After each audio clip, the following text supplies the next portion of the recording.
ఇవాళ అవ్వ తాతలకు మోసం, అక్క చెల్లెళ్ళకు కూడా మోసం. నెలకు 2500 మహాలక్ష్మి డబ్బులు ఇస్తాను. ఏ ఒక్కరికన్నా వచ్చినాయా? ఇప్పుడు ఎన్ని నెలలు అయింది? 26 నెలలు అయింది. 26 నెలలు అంటే ఒక్కొక్క అక్కకు చెల్లెకు కాంగ్రెస్ వాడు 65,000 రూపాయలు బాకీ పడ్డాడు. ఎవడన్నా కాంగ్రెస్ వాడు మీ ఇంటికి వచ్చి ఓటు అడిగితే బిడ్డ 65,000 దేరా ఫస్ట్ అని చెప్పు. అది తెచ్చినాక ఓటు అడగాలి. ఏ ముఖం పెట్టుకొని అడుగుతాడు వాడు?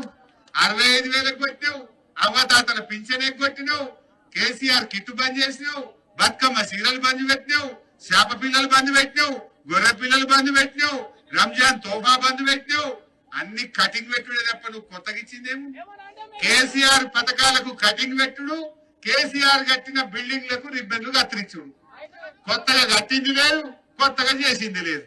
ఆ రైతు బంధు 2 సార్లు రైతు బంధు ఎగ్గొట్టిండు. ఇప్పుడు యాసంగి పంట ఇంకా ఫిబ్రవరి నెల వచ్చిన రైతు బంధు పైసలు పడతలేవు.